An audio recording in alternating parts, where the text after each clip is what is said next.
So my name is Dr. Charles Wang, and feel free to call me Charles. I'm the skin specialist working in Carstairs, and I accept a lot of the referrals from here in Drumheller. So basically, feel free to give me a shout at really in here or any other time. So we're going to focus on basically 3 major topics today. And they're sort of the common ones that we get from our regular types of patients. So these are going to be moles, eczema, and rashes and that type of thing, as well as acne. So those are kind of our bread and butter types of referrals. So we'll first go on to moles. So basically the question that we usually have is, of course, I have this spot, is it actually bad? And usually that's what we get. So we're going to focus a little bit on what we're actually looking for. So usually we use ABCDEs. So these are basically, can you guys see well enough right now? Okay. So basically, A is for like asymmetry. So it means really kind of, if you can cut it like a pizza, which is kind of appropriate today. If you can cut it like a pizza and at least get a few planes of symmetry on it, then that's good. So it means that you can maybe split it in half, or you can split it vertically, horizontally, or better yet, you can kind of split it every which way possible. And this is a good sign. So even having a little bit of symmetry is good, but having all symmetry is better. So other than that, basically we have borders, and irregular borders are worse than regular ones. Color is for, we have more than 3 colors in a row. Diameter is for about diameter greater than 6 millimeters. And E is evolution, so it means that it's actually changing in either size, color, or shape. So having said that, a lot of the questions that we get asked is then, okay, I have a lot of these weird looking moles. So they look weird no matter what it is I do, so what do I do there? Well, the other rule that we sometimes use is the ugly ducklings.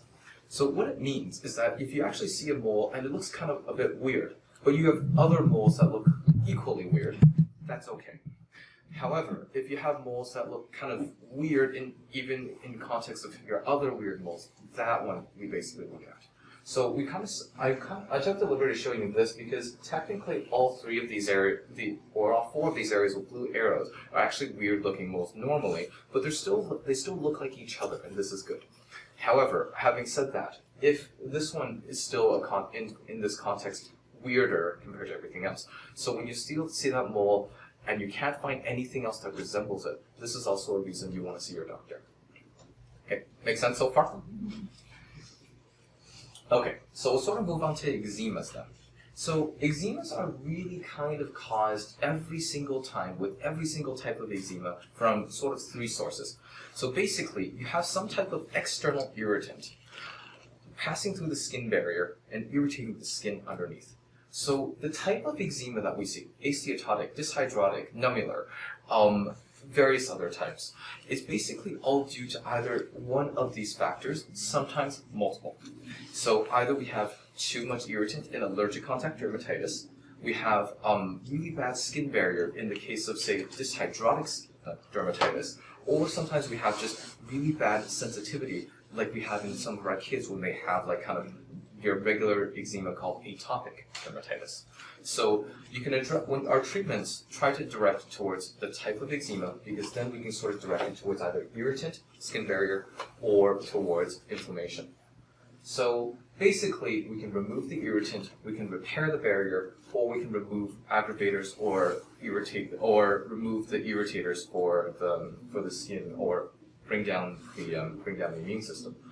So a common question that we sort of get from our patients is what types of moisturizer, or what types of creams we end up using. Generally speaking, there's not really one type for everybody. There are, especially for people with sensitive skin, there's types that are more likely to work, but there's not really a single type that will definitely work for every single person in this room. So usually what we say is that there's things that are more likely to be effective. So these would be things like just straight up Vaseline, Cetaphil. There's CeraVe, which is a little bit painful for some, and it's also pretty thin. So for people with bad skin, it doesn't tend to stay on very long. As well as basically sometimes the Aveeno Kids is okay, but I usually find that it's actually only really okay in kids as opposed to really in adults. So for the record then, basically what you're really looking for when you're looking for moisturizers is effectively you're looking for something that's not burning, irritating, or otherwise painful for your skin, but also finding something that seems to stay on longer than 5 minutes before you feel your skin is dry again. So it's very much an individual process, but these are just some of the moisturizers that are a little bit more likely to work in my experience. So far, so good. Does anybody have any questions? Yes. Do you find that you may need to change your moisturizer because your body gets used to one and it's hard to change? It's not quite the fact that your body's used to it. It's more like it actually changes in seasons. So, for example, in the summer, you actually need a thinner moisturizer because you actually don't lose that much moisture, as well as the fact that there's this differential between, moisture inside your skin and moisture outside in the air. The differential is absolutely massive in the middle of winter. So you want something that has a bit more of an occlusive effect. So you'd be looking more closer to a thicker moisturizer or Vaseline. But having said that, if it's not too bad, then basically you can go with something a bit thinner. So then that would be okay. Does that make sense? So what about soaps? That's kind of the other question that people ask. Well, quite frankly, for most people, soaps, if they're worth their salt, should be at the very least a little bit irritating, just because of the virtue of needing to be basically both a solvent for inorganic compounds as well as a solvent for organic compounds. So we're going to see a little bit of irritation with just about everything. So the actual key to when you're using soaps is after you use it, try to moisturize afterwards just to prevent that loss from actually getting significant. Usually we do tend to use Cetaphil soap, but I disclose that I actually have no relationship with any of these people, so I'm not really making money on these guys, okay? But Cetaphil works quite nicely in the way of it's probably one of the more gentler soaps that we actually use for our patients, and it seems to work okay for people with eczema. It's not to say that it definitely won't irritate. Again, less likely to irritate is basically what's going on. Okay, so the other thing, of course, is natural products. So the problem with natural products is that they're actually about as irritating as just about anything else you could buy, medical or otherwise. So the key point is not really to be, The key point is not really to be, to focus on them or to shy away from them, but it's to basically turn on your lens of scrutiny for any type of product. Most of my patients are a bit more careful with medications and things like that, being, oh, well, it's a medication, like, we've got to be careful with this. Well, I'd like people to just think of the natural products the exact same way. For example, even when you're looking at like oranges or orange extract, there's about 10,000 different chemicals in there, each of which is possible to actually irritate. So in a standard moisturizing cream, about 20. So you have to keep in mind that there's actually the possibility of irritation in everything. I show this picture because this is an unfortunate girl with that exact belief who basically had a contact dermatitis, and this one actually came from mineral salt product that she actually bought. So just basically be aware that you want to be as careful with natural or normal over-the-counter prescription products. Just try to judge them equally is all I'm saying.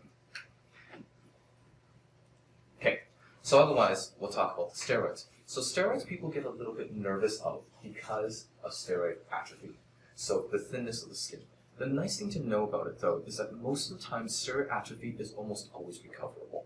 So if you stop using the steroid for even a few weeks at a time, and that means like 2 or 3, most of your skin thickness will come back. The thing that's actually not recoverable with steroids is striae. So I'm sure you've seen in pregnant ladies, they have like those little streaks that are there, right? So it's actually those streaks that are actually not really repairable. But this is a finding that's actually extremely late. We're thinking about maybe about 5 months down the road of continuous steroid use, when many other signs of skin thinning have already happened. So it's usually very rare, and people usually have enough common sense that they're probably going to stop before then. So otherwise, most of the other types of steroid thinning, and usually this takes at least like 5 weeks of continuous use of steroids to actually cause, is okay. So the whole point then is the fact that basically steroids, like everything else, are tools. So you want to make sure you're not using it improperly, and that's really about it. In proper context, steroids are perfectly safe and very much useful for quickly eliminating a rash before it actually gets to the point where it gets chronic and more irritating for the patient. All good? Okay, so we'll sort of talk about acne last. So acne is basically a process that involves sebum. You produce two types of oils in your skin. One is sweat, and the other is sebum. Sebum is much thicker than your regular sweat is, and in doing so, it can clog the pores. It can cause this little plug that creates an oxygen-poor environment. Certain types of bacteria like that environment, and they grow. When you get a certain amount of growth, your immune system reacts to that, and you basically have acne as a result of that immune reaction. So usually we see this from a source such as puberty, so too much testosterone, too much estrogen type of thing. We can see it from increased dryness because that forces more oil production. And we can also see it in women usually after about age 25 as a hormonal type of acne from too much progesterone. So we can get hormonal, oil, as well as genetic factors that can basically cause acne. What about, the one question that people ask a lot is what about Accutane?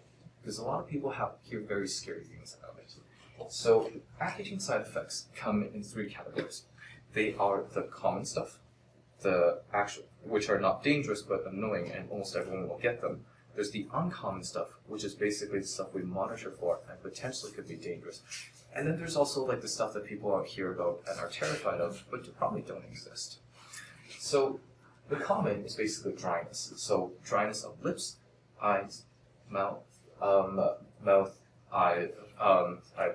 skin, as well as sometimes even the joints. And we know this because you can get like this arthritis type of symptom where your knees and your back and your ankles hurt from taking Accutane. But generally speaking, an increased water intake does seem to help with this stuff. So we usually think of it almost like dryness based. The reality is, of course, more complicated, but it seems like the water does work for it. And usually a little acne flare that happens about the first 2 weeks of the medication. The uncommon is more, well, I suppose the joint pains, but in addition to that, basically irritation of the liver. So what happens there is that with high enough doses, and these are usually more than 60 milligrams or so, you can actually really irritate the liver and cause your liver enzymes to increase as a response to injury of your liver cells. We monitor this by basically making sure that we look at our labs and that type of thing. And we usually only have to do it twice. Once in the beginning, and once 1 month from there. Assuming everything is normal, the evidence suggests that you do not need to monitor that lab again. And usually people do quite well. As well, for women, we worry about birth defects. And certainly we see this sort of we see basically it's almost like moa-headed appearance and a flat-headed appearance in babies when they take a little bit too much Accutane during pregnancy. So we always monitor for that. Lastly, the exaggerated stuff. So this is basically related more to depression and suicide. So there are studies that have been done to look into like, well, is it really acne that's causing people to be more depressed and suicidal, or is it actually the Accutane? So what they did is they took about a study of about 1,800 patients, and they looked at people with acne only, and people with acne on Accutane. The rates of depression and suicide there are about just exactly the same. So therefore, we think it's probably the debilitation more from the disease rather than the treatment that's actually causing it. Well, and the reason why we're focusing on this particular medication so much is it's usually our be-all and end-all medication when we think about acne treatments. So when we do it in our kids, a lot of parents basically ask like, oh my God, what are you doing to my child? This is terrible. And the reason is because we can control the symptoms and we're okay with it.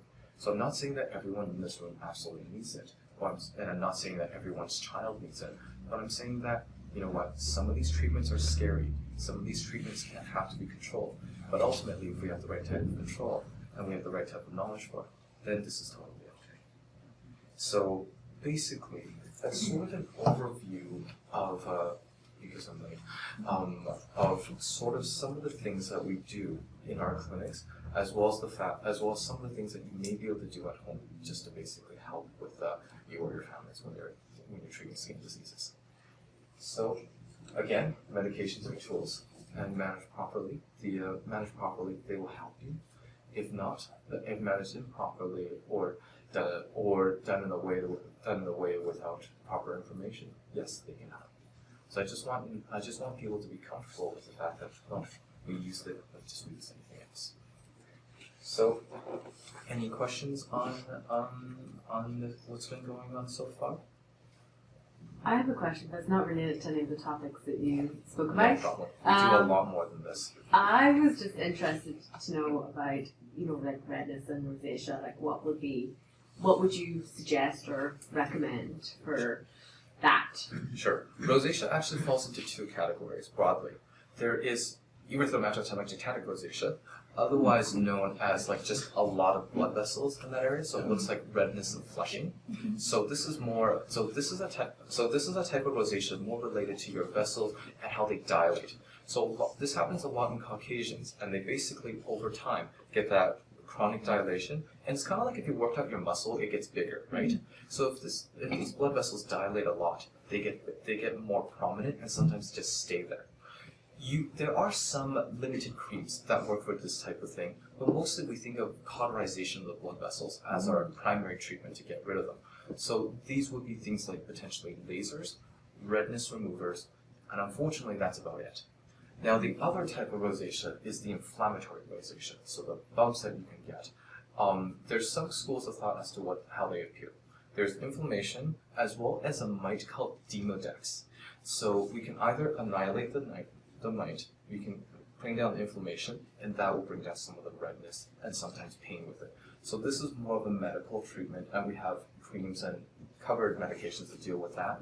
But the redness and the flushing is more along the lines of avoiding triggers such as strong emotions, alcohol, sunlight, coffee, spicy foods, that type of thing. Pretty much everything that's good.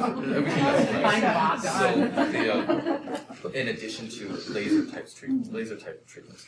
But the other one, not so much. We basically use medications for dealing with that. I was wondering what you could tell me about childhood psoriasis. So childhood psoriasis is actually not terribly common. Usually it peaks in about like age 13 or so. But it usually presents first as kind of like gut taste psoriasis, where you get kind of like a cold, and then after about 4 weeks later, you get like this sort of rash that happens all over. You could still potentially get like psoriasis that onsets in teenagers, where you have your knees and your elbows actually affected. The other onset is usually during like your 40s to 50s type of thing. So the treatment of it is actually pretty much the same. So we start off with topicals, but we want to basically monitor for joint pains, systemic illnesses, and things like that. It's important to remember that psoriasis is not just a skin disease. It actually affects your systems as well. So mostly it's psoriatic arthritis, but it also carries with it a 10% increase in chances of heart attacks throughout your life. This isn't really that significant originally, because it's basically like if you have like a 1 in 100,000 chance of getting a heart attack, you're now at 1.1 out of 100,000 chance of heart attack. But as you get older, that chance goes higher. So if you're now at 1 in 10, now you're actually like 1.1 in 10.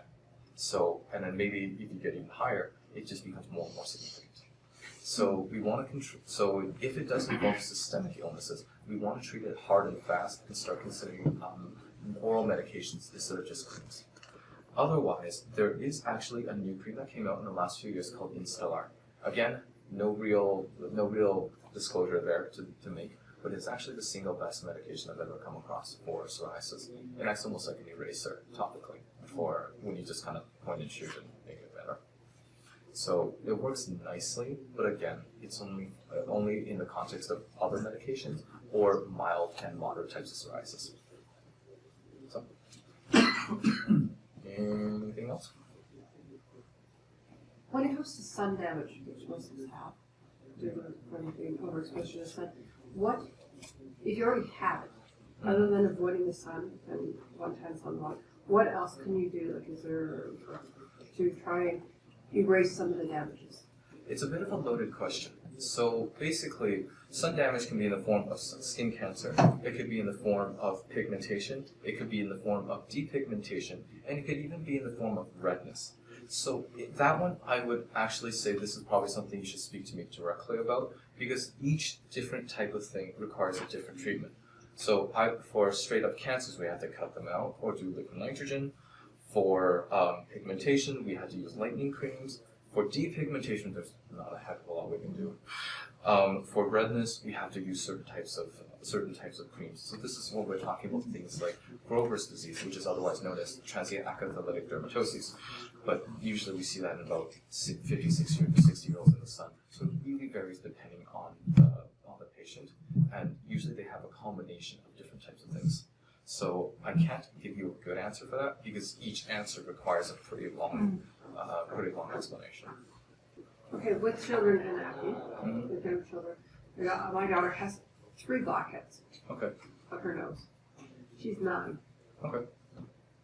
Other than hosing her down constantly, myself personally, and having just wash her face, what do you do? So we try to not say too much about patient private information here, but basically you could just use a localized cream, probably something like Viagra, to basically just put locally on these areas and just spot treat.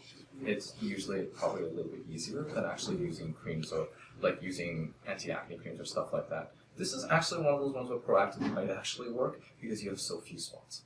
So you might find that works a little bit better. The wipes that you can get to clean your face would maybe a good idea. She's a very active child. So long as you moisturize after. So if the wipes will work to kill the bacteria, but just remember you want to compensate for the damage that wipe actually caused.